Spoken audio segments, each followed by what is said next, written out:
लो जी। अब ये वक्त है जब इसकी सुंदर सुंदर चित्र लिए जाएं ताकि आपको फूल फूल लालच आए, और फूल फूल लालच के साथ जब आपके मुंह में पानी आ जाए फिर मैं वापस आऊँगा।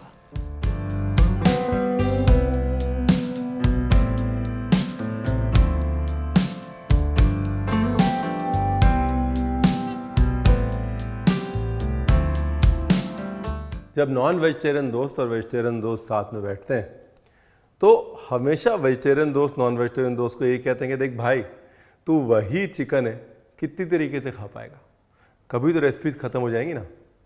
और वो जो नॉन वेजिटेरियन दोस्त है वो पता है क्या बोलता है?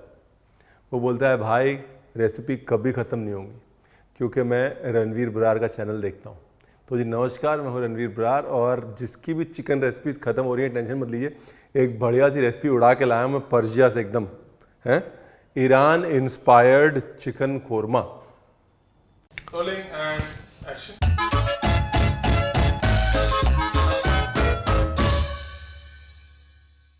देखो जी, यहाँ पर मैं चिकन की ड्रमस्टिक यूज़ कर रहा हूँ, टंगड़ी है। आप चाहें तो चिकन की होल लेग यूज़ कर सकते हैं, मतलब जिसमें थाई और ड्रमस्टिक दोनों होती है ना, वो भी यूज़ कर सकते हैं। इम्पॉर्टेंट चीज़ क्या है कि हड्डी वाला चिकन यूज़ करें। कभी भी कोरमा बनाएं, कोई भी किसी भी किस्म का स्टू बनाएं, हड्डी वाला चिकन यूज़ करें।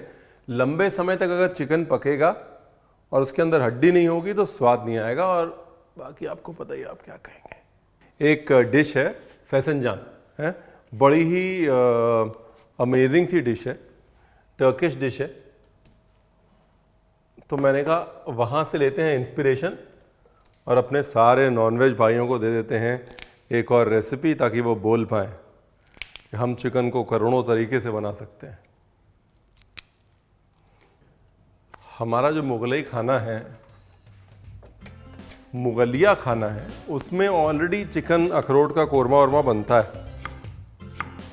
वो ऑलरेडी रेसिपी जो है मुझसे पहले ले आए थे पर्शिया से, ठीक है। बाकी आपको हमारी दुकान का कलर कैसा लगा ज़रूर बताइए।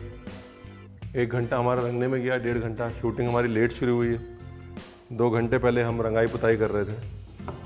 आम तौर पे मैं आपको कहता हूँ कि हमाम दस्ता ले लीजिए और हमाम दस्ता लेके अच्छे से कूट लीजिए। लेकिन आज जो है वो आम तौर नहीं है, आज ख़ास तौर है। ख़ास तौर इसलिए है बिकॉज आज एक थोड़ी सी फिनिश्ड टाइप की डिश बन रही है, इसलिए मैं आपसे कह रहा हूँ कि हमाम दस्ता ले लीजिए और एक बार उसको चेक कर लीजिए अच्छे से है कि नहीं, और फिर साइड रख दीजिए।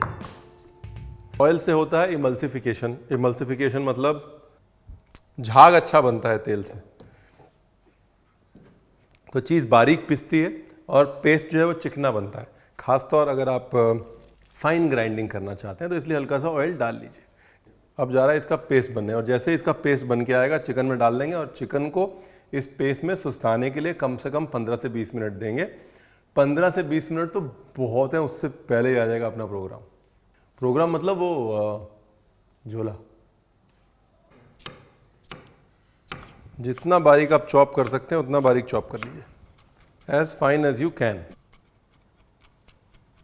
ये रिश्ता कभी नहीं टूटेगा हमारा। कमेंट नीचे आने शुरू हो जाएंगे, रणवीर टूथपिक, रणवीर च्युइंगम, कोई फ़र्क नहीं पड़ता। देखिए जी, यहाँ पर दिख रही है आपको 6 टंगड़ी। अगर ये थोड़ी देर में 6 की 9 हो जाए तो बुरा मत मानिएगा। हमारा जो स्टाफ है ना, उन्होंने देखा ये तो अखरोट वाला चिकन है, चीज़ अच्छी बनने वाली, और टंगड़ी लेने गया वो। तो बाद में जब आएगी तो मैं ऐड कर दूंगा, पहले ही बता रहा हूँ मैं, क्योंकि बड़े यहाँ पे गिनने वाले बैठे हैं, मैं बता रहा हूँ सारी टंगड़ियाँ गिनते हैं। प्रोग्राम शुरू किया जाए।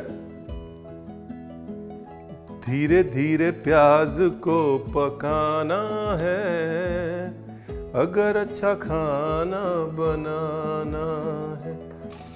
तो ये गाना याद रख लीजिए कि धीरे धीरे प्याज को पकाना है और अपने आप अच्छा शेफ बन जाना है।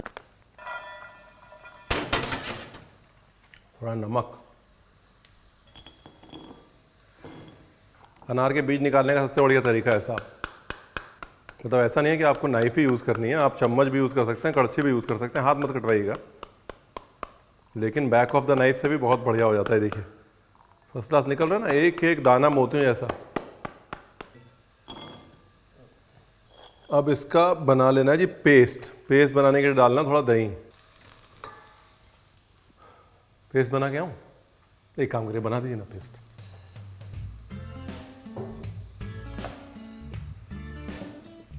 भाई पेस्ट बनाने में कितना वक्त लगा रहे हैं आप।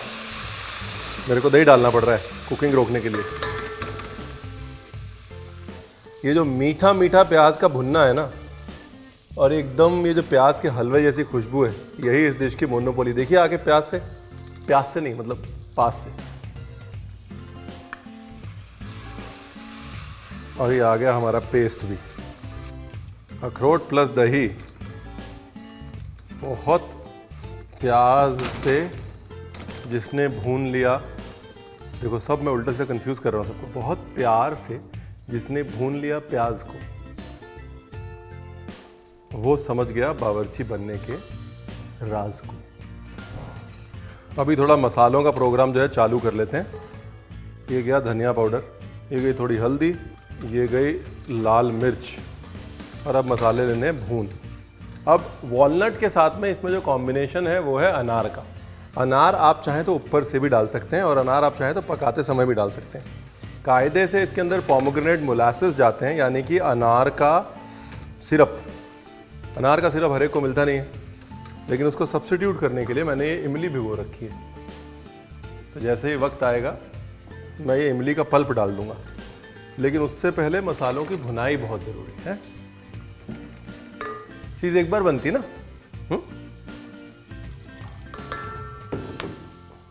अभी ग्रेवी में मेन ट्रिक क्या है, देखिए गाढ़ी तो अपने आप हो जाएगी, इतना प्याज है, इतना वॉलनट है उसके अंदर। मेन ट्रिक जो है वो ये है कि ग्रेवी में टेस्ट कैसे देना है। टेस्ट देने के लिए खट्टे मीठे का बैलेंस ढूंढना बहुत ज़रूरी है। वॉलनट जो है वो रफ़ होता है, खराश होती है ना, गले में लगता है। इसलिए वॉलनट की उस रफनेस को बैलेंस करने के लिए हल्की सी इमली की खटास या अनार की खटास, और हल्का सा अगर आप चाहें तो खटमिठ करने के लिए गुड़ डाल सकते हैं या फिर शक्कर डाल सकते हैं, इफ़ यू थिंक कि अगर आपका अनार जो है वो मीठा नहीं है तो। ठीक है जी। ये गई इमली। इमली डाल के पकाना बहुत ज़रूरी है, जाहिर सी बात है। एक तो इमली थोड़ा पक के भी मीठी होगी, दूसरा वो इमली की रफनेस भी तो जानी चाहिए ना। इस ग्रेवी को पकाना बहुत ज़रूरी है, और इसलिए चिकन को अलग से पका रहा हूँ मैं। देखिए ये गया ऑयल, थोड़ा नमक लगा हुआ है पहले अखरोट का, नो प्रॉब्लम। चिकन को पकाना नहीं है, सिर्फ तल लेना है, सीयर करना है बस। प्लस क्या, थोड़ा अदरक लहसुन अपना पक भी जाएगा ना।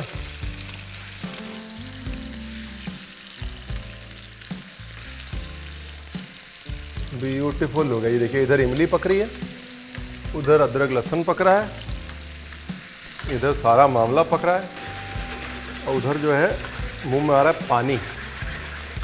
चलो रणवीर बरार डालो नमक, और ये गया चिकन। आइए पास से देख लीजिए, यही तो मामला है पास से देखने वाला।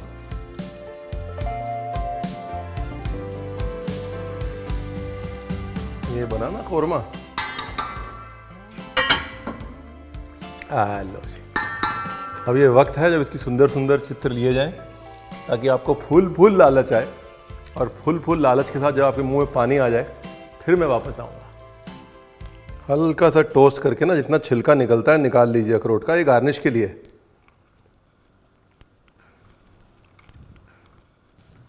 चलो घी में अखरोट तल लिया, डन है जी। तलने के बाद अखरोट पे डालो थोड़ा नमक।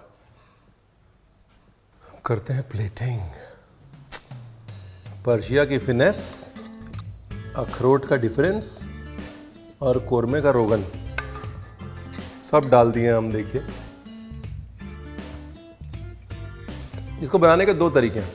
एक तो ये कि आप अखरोट को ब्लांच कर लीजिए, यानी कि उबलते पानी में डाल के निकाल लीजिए, फिर पेस्ट बनाइए। दूसरा, अखरोट को टोस्ट कर लीजिए।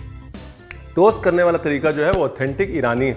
दूसरी चीज़, टोस्ट करने से जो टेस्ट आता है वो बॉईल करने से नहीं आता। आपको जो अखरोट का टेस्ट एकदम से निकल के आ रहा है, वो टोस्ट करने की वजह से आ रहा है, फिर पेस्ट करने की वजह से आ रहा है।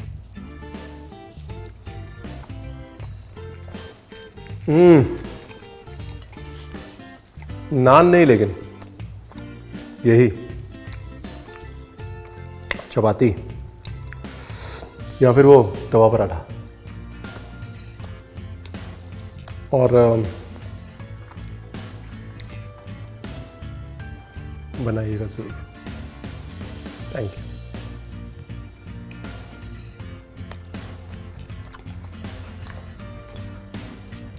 नहीं बोलूँगा सब्सक्रिप्शन के लिए, सब लोग कर देंगे सब्सक्राइब, करवा भी देंगे।